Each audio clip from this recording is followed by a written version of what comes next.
Hello, party people. Okay, Unit 11, which is intelligence and testing. Testing, doesn't that sound fun? Cool. So I think Julie gave you dates and everything for this chapter. There is an interim at the end of this. At the end of this chapter, take a test and an interim. And just as I'm not an evil person, the point is just because of the testing effect and the spacing effect, I'm really trying to get you to space out your studying for this exam that is quickly approaching. Okay? Okay, so I think this chapter is pretty interesting because intelligence is a big thing in our culture, for better and for worse. Right? Okay. So I'm going to give you some true false, and you just guess on what you think. Later on, there are some places to take notes, okay? So don't just let it go in one ear and out the other. Okay. What do you think? True or false? People with higher IQs have longer lifespans. Answer? True. Number 2. This is just for fun. I think I said that. Exceptionally creative architects, mathematicians, scientists, and engineers usually score no higher on intelligence tests than do their less creative peers. True or false? True. Number 3. Highly educated people die with more synapses than their less educated peers. So neural synapses. The answer is true. Interesting. 4. There is a slight positive correlation between brain size and intelligence scores. True. Okay, I'm going to move this down so you can see that. Shoot. The concern with individual differences in intelligence is strictly a 20th century American phenomenon. No, that's silly. People throughout history have always been interested in the geniuses and not just America too. So that's false. Alright, 6. Today's Americans score higher in IQ tests than Americans did in the 1930s. True. 7.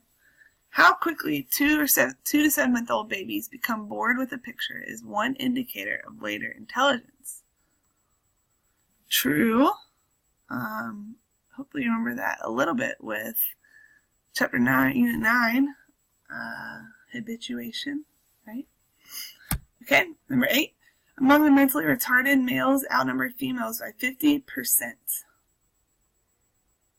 True.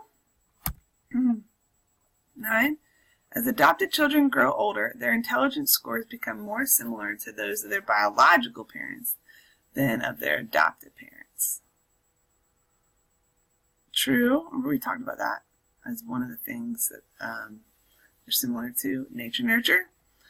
And then last but not least, aptitude score is a much better predictor of the college performance of whites than it is of blacks. False. False, false, false. And we'll talk more about what aptitude means later on. Okay? So there's some fun facts. Okay, so intelligence, just that whole idea, is a very important topic in our society. First of all, get you in better classes, right? So you're in an AP class because of your intelligence. Okay? You guys are either going through or have just gone through the application parts that your IQ scores, your SAT scores, your grades, all that stuff. Technically, intelligence is supposed to get you higher paying jobs. So that's pretty important, money. But it's a sensitive issue, right? I mean, being a teacher, parents get up in arms when the idea of intelligence is brought up. Okay, so it's a big issue in our society, for sure. Now, one of the big debates, all right, there's 2 of them. 1, do we have an inborn intelligence? Are we born with a certain mental capacity? Or is it developed and nurtured? Okay, so we'll talk about that. And the other one is, if there is this thing called intelligence, can we quantify it as a number that's meaningful? Right, so we'll talk about different testing and that kind of stuff. But can we quantify intelligence, or is that too difficult? Okay? Alright. So how do you define intelligence? Right? What the heck is this broad thing that is so important in our society?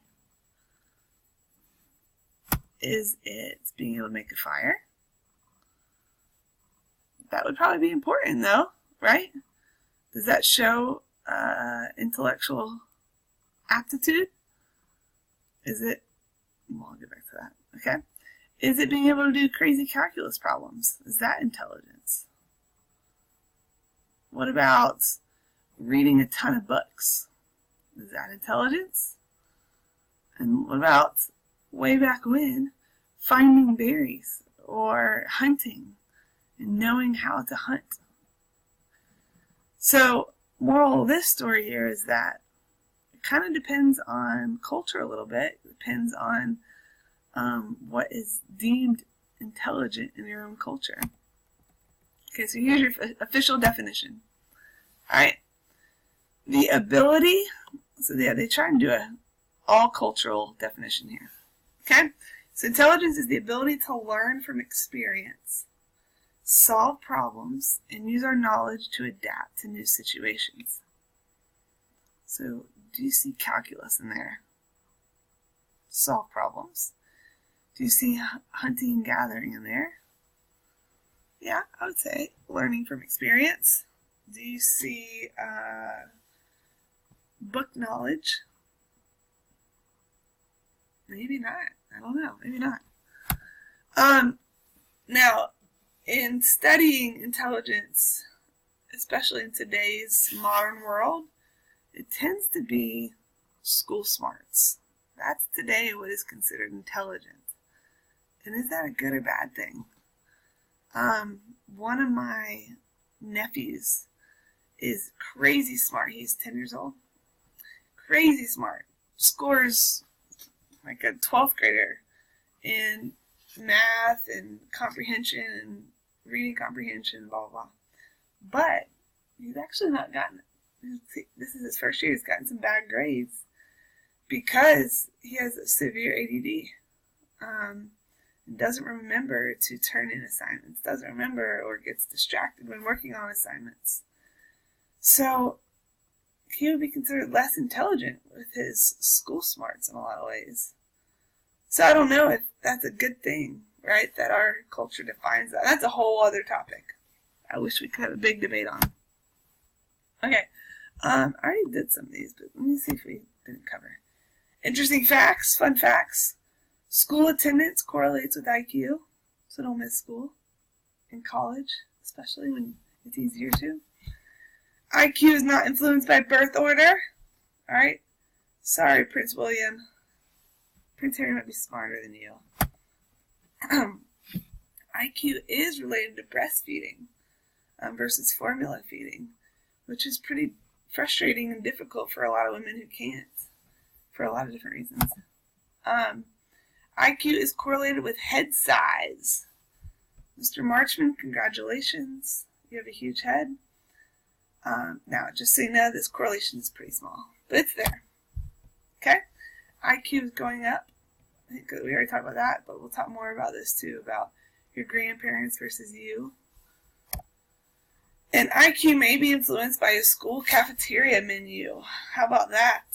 And things like added colors and dyes to your food. So think about that as you're eating. I've always heard that. The color red that's added, like Gatorade or anything like that, that's one of the worst culprits. Are any of you drinking something red right now?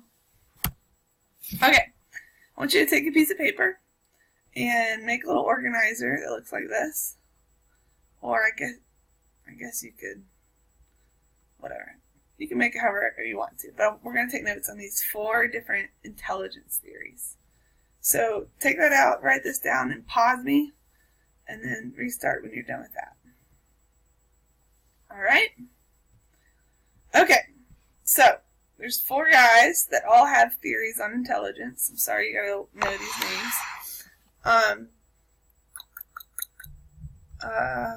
Yeah.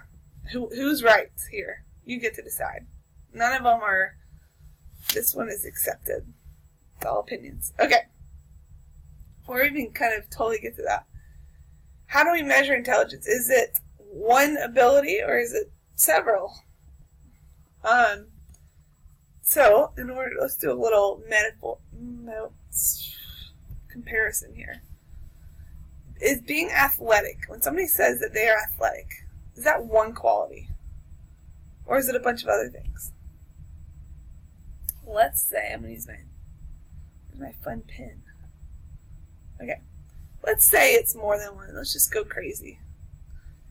Throw out some words here that are part of being athletic. Oh, yeah, I heard you. You said quick. Good. Yep. This is stupid. Take this pen. Okay, anybody else? Ah, yes, you said being able to jump. Jumping ability. Okay. Ooh, I heard you. You said strong. That's part of being athletic. Okay. Oh, yeah, I heard you. You said agile.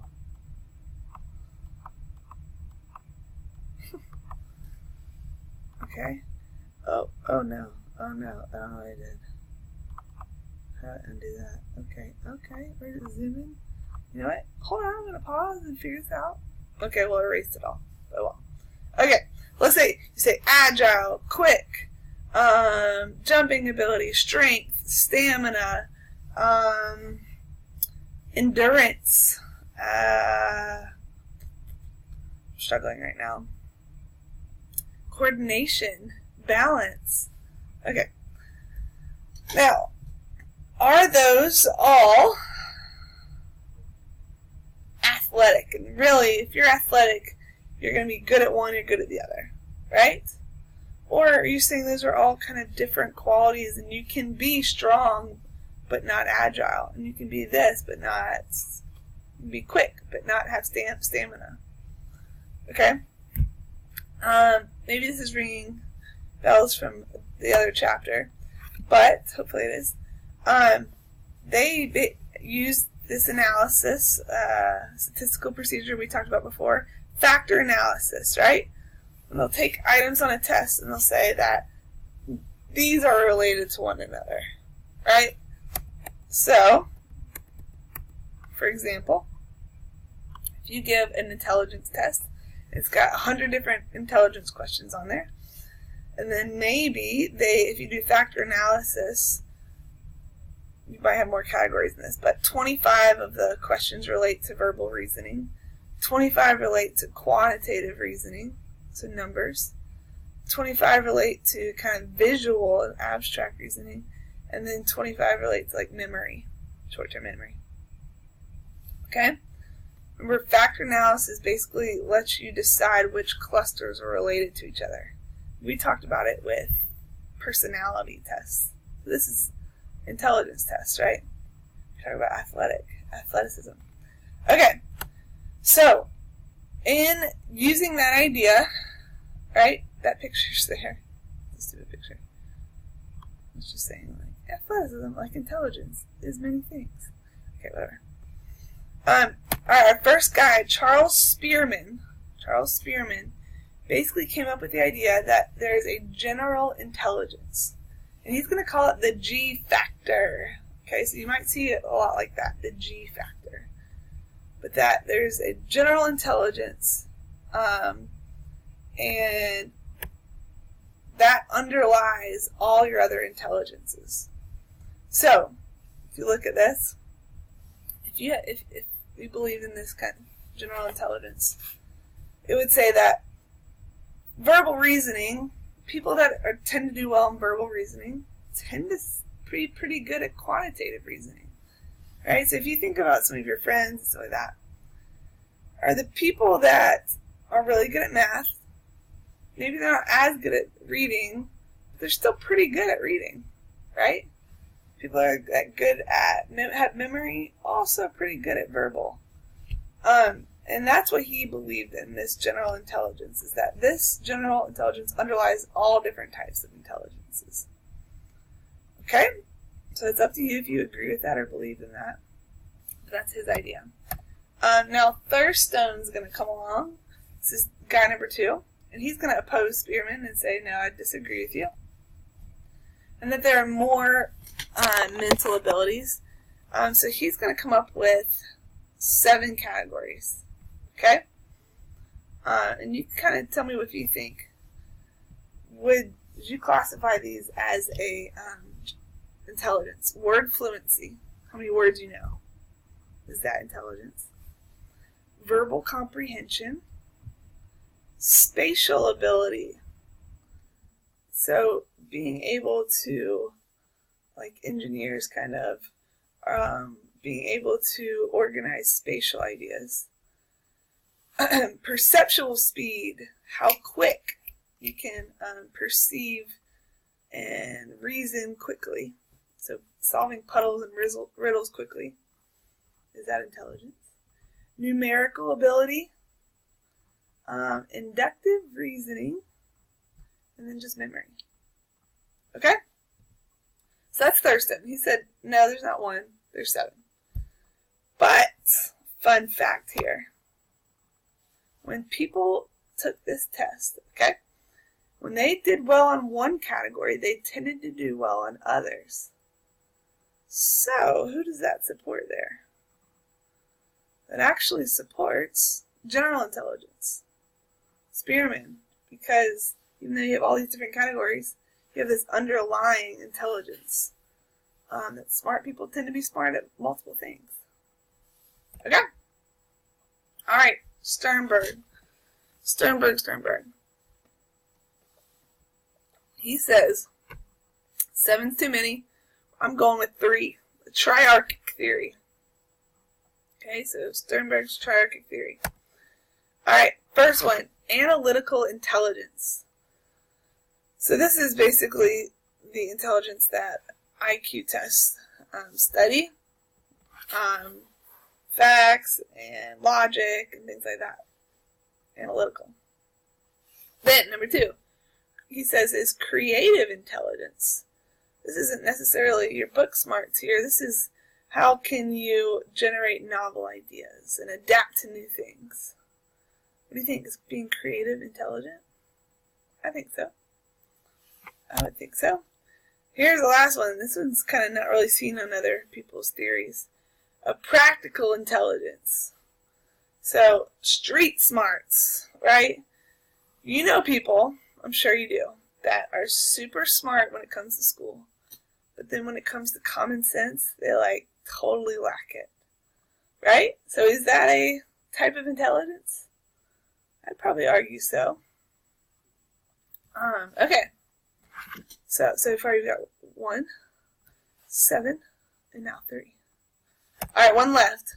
Multiple intelligences. There we go. Gardner's multiple intelligences. He's going to go with 8. This is the one I was taught when I got my master's in education. That this is one my school taught, Wake Forest, which is interesting. Well, let's go over it and then you can we'll talk about that. But, alright, can you guess? No, you can't guess. Why did I put that on there? Okay. Alright, here's the 8 over here on the left. Linguistic. What does that mean? Language. So poets, authors, is that intelligence? Okay? Logical, mathematical. So your scientist, Einstein, is that intelligence? I'd probably argue yes. Okay, musical.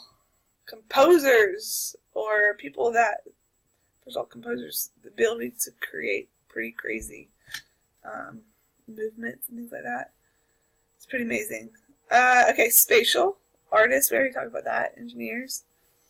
Bodily kinesthetic. So dancers and athletes. Intrapersonal. That means knowing yourself. Understanding yourself. And it's funny that they put Freud on there. But knowing yourself and being able to deal with your own kind of emotions.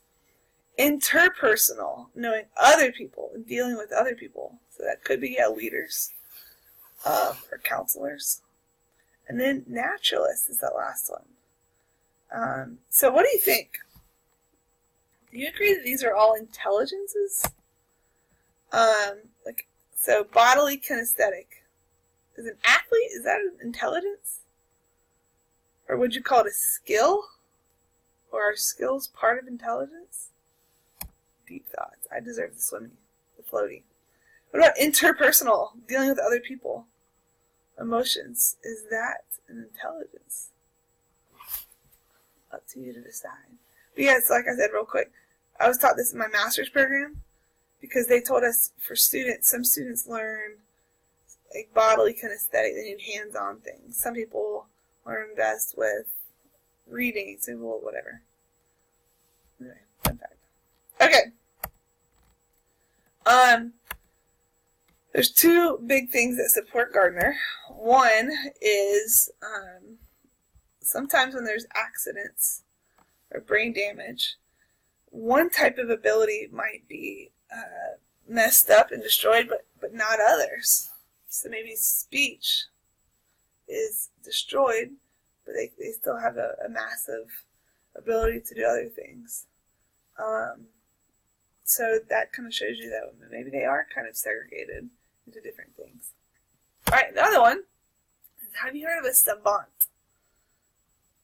Anybody know what a savant is? Okay. Savants are pretty amazing people. But usually they come across sometimes as having being mentally retarded, except for maybe one big area. And so I'm going to kind of show you some in a second. But so they're very limited in general with their mental abilities, except one skill. And they're not just good at it, they're amazing. Amazing at it. So like the guy on the left here, normal everyday social abilities, terrible. When it comes to music and composing, he's crazy. Okay. Kim Peek, who we're going to talk about in a second, this middle guy, his amazing mathematical abilities and memory. Like you tell him a date, June 4th, 1925. He can tell you it's a Sunday and the weather was this and that kind of thing. Okay.